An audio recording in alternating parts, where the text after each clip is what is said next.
You're probably wondering who this mustachioed stranger is on your screen. Well, I'm here to solve that for you. My name is Sly Runner, also known as Eric, here in Cincinnati. I've only been streaming since last winter, but frankly, I have fallen fucking in love with it. Like, I just have so much fucking fun. The process of setting up the stream, managing the stream, fixing things on the stream. I love engaging with the community. Dude, like, get in the chat room and we can talk. We can fucking just chill, man. Other things that I like to do, and you'll see them around my room, is I do a lot of music. I do a lot of singing. Got my scuba equipment. I've got, all my games, but yeah. Basically, I'm here to have a good time. I'm here to make sure that you have a good time. I'm here to make sure that you have someone to go to let you know on what's happening, what his thoughts are, and frankly, like, just kind of give you entertaining, chill after work, after school, weekend game vibes, And some Mondays I even do boys' night with some buddies at a previous lab I worked at. But that is not what we're here to talk about today. Today, we're going to talk about something dire.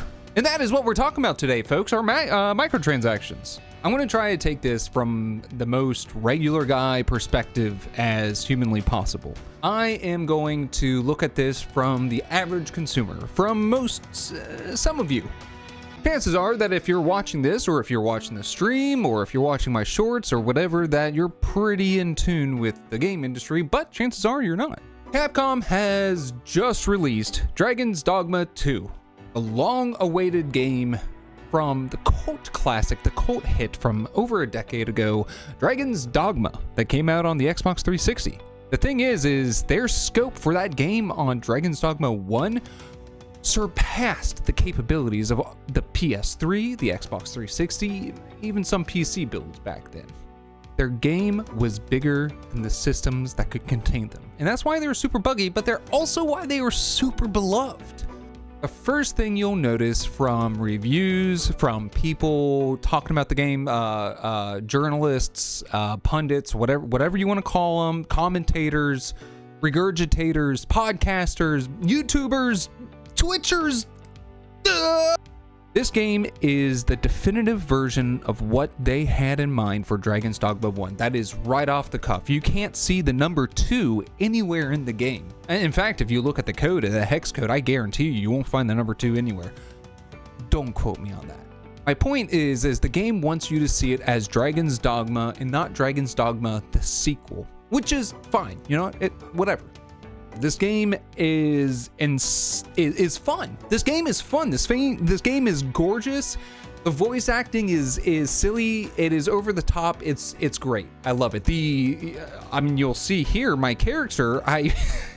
My wife and I spent hours just trying to make me in the game. It's insane. It is awesome. I'm sure you've noticed on Reddit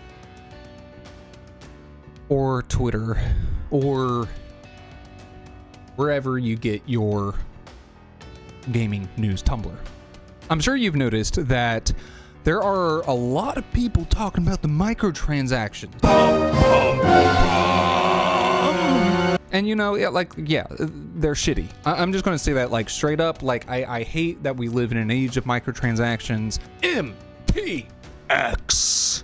So what makes Dragon's Dogma 2 any different? Especially when you have titles like Resident Evil 4 Remake, Monster Hunter World. It was rife with these kinds of microtransactions as well.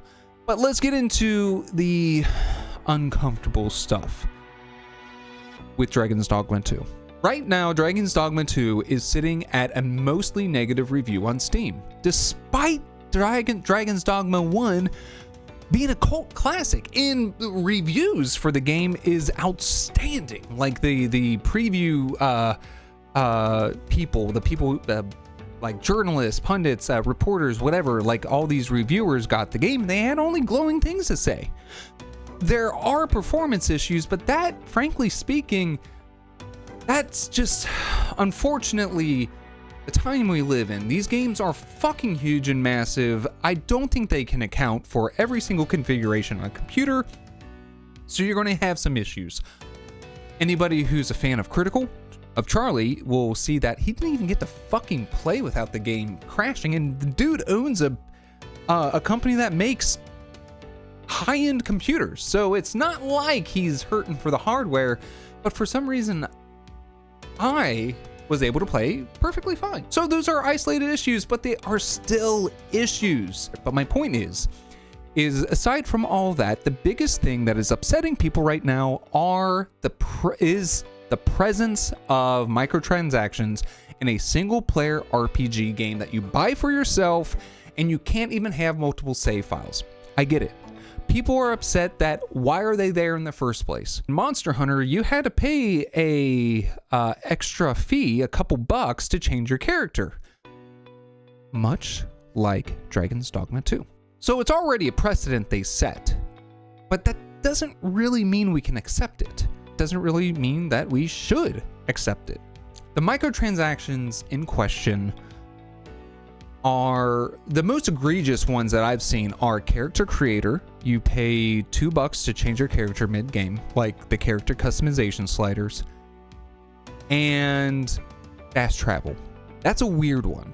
Or $3, or it might be $5 for a few bucks, for a few clams, you unlock the ability to fast travel. Now, I haven't gotten far enough in the game that necessitates constant fast traveling, but by my understanding from the community, fast traveling is there, just sparse, because the lead director said that he wanted the game to be exploratory, that you're going on an adventure. Frankly, I can respect that. I love that idea. But it's a bad look when your director says that they intentionally want you to walk a bunch in the game, but then turn around and then say, or you can unlock extensive fast traveling for a few extra bucks. So what came first, the chicken or the egg? The microtransactions or the mechanic in the game? The mechanic in the game or the microtransaction? This brings up a good argument that people have is, if this proves lucrative to gaming companies, namely AAA gaming companies, that they can inconvenience players in single-player games and then turn around and alleviate those painful game choice designs with microtransaction, that's gross. I don't think that's happening now. I think the director literally is sticking to it. And I also want to highlight that usually in this industry, when a lot of these decisions come down to it, they come down from on high. It doesn't even usually come from the game developer, head director. Usually he's being told by his bosses saying oh, hey, this game looks pretty good. Hey, you ever think about adding a few bucks? Or in a more egregious scenario, their source of funding, their source of money can dry up if they don't abide by their wishes. If a lender goes to a developer and says, yeah, we will give you $20 million to make Dragon's Dogma 2, but we want to see continual growth. You need to add, or you need to throw in some microtransactions. The developer most likely doesn't want to do it. People become developers because they love the craft. They love the art. They're an artist. They don't like being told how to do their art. So when somebody comes and says, hey, add microtransaction, they're not going to be happy about it, but they need to eat, they need to pay. They need to pay their bills and shit. So they're going to do it whether they like it or not, or they're going to find a new job.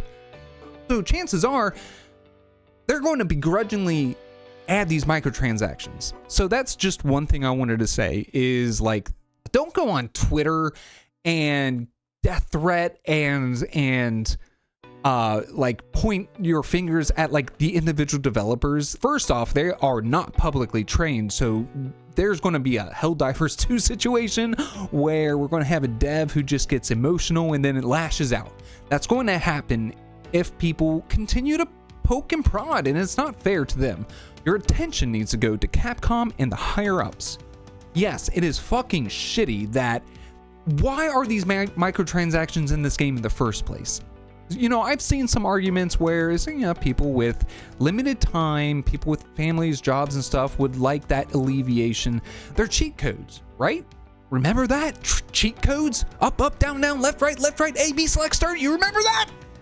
They were great. I had cheat codes memorized for Rebel Assault on DOS, Rebel Assault 2, on TIE Fighter on DOS. They were everywhere, and it was for that purpose, to alleviate some things for people who just didn't have the patience. But those cheat codes have turned into microtransactions. Now that doesn't affect me, and frankly speaking, before we go any deeper, it doesn't affect the game, period. You can get all of those stuff that you can get from microtransactions in game with a little engagement. Like you really don't need, you didn't need it in Devil May Cry, you didn't need it in Monster Hunter, you didn't need it in Resident Evil, you don't need it. It is there, how I suspect, it is there because they slapped it on there because their bosses told them to. But the game is great, but it's being so overshadowed by these gross looking microtransactions. At the end of the day, I'm not here to tell you don't purchase it or refund it or don't support them. Fuck you, Capcom. Like, no, do what you fucking want, but go in with that knowledge that there are microtransactions in there for people who want to circumnavigate the adventure of the game. It is a bad look, it leaves a bad taste, and it makes consumers feel that the game is no longer there for the art or for the people. It is there simply to milk you. That's what products are meant to do. But there still needs to be a degree of good faith from a company and their consumers, right? Is that not fair? Now, a part of me feels that the community is blowing this out of proportion. Like, who fucking cares? I get it. But also, like, a part of me, it's the principle of the matter. Full disclosure, I am not returning the game. I guess I'm one of the lucky ones that it's working for me and it really doesn't affect me, but I'm also don't want to sit here on a soapbox and say that, oh, Capcom is wrong, you shouldn't be doing that, like, fuck you, Capcom, like, everyone don't buy this game. I'm not going to do that. I'm not here to tell you how to spend your money. I spent it how I spent it. You can spend it how you can spend it. If you think this issue is egregious enough to warrant you boycotting it, by all means. And the people who are going to like shit on people for buying the game, don't do that, dude. Really? Fucking really? Most of those people are going to be Redditors. Let's just be fucking honest, all right? Now, a part of me, like, I wanted to make this video because if you look at all these fucking reviews, it's like the world is ending for these people. And, you know, again, I get it.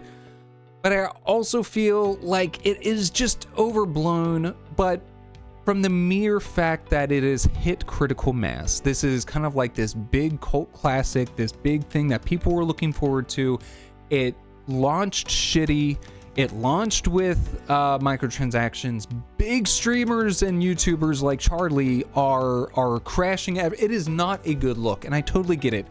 If the game ran buttery smooth at launch, and even if it had de novo, but it didn't impact the performance, I am 99.9% repeating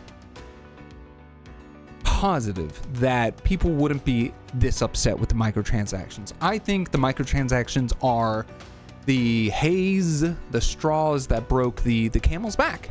I hope this video cleared some things up. I hope this video gave some perspective and insight and maybe a little bit more rational take on it. You probably needed a break from all the fucking negativity online. I get it. So here's me to you to tell you that this game is pretty fucking fun. I hope that's enough, and I hope that you come back and watch the next video. Come by on the stream any day, Tuesday through Sunday, sometimes Mondays for boys' night. I play multiplayer games, single player games, fucking name it. I tried to do different streams, like just chatting streams or music even. I've got a whole setup for music and singing and guitar and shit. Thank you for watching. Thank you for checking out this channel. Please like and subscribe. I know that is such a cliche thing to say, but hey, I'm trying to break into this, guys. So yeah, And that's about it. I hope to see you on the stream. I hope to see you in the chat. And hey, remember, Who Day, all day. Peace.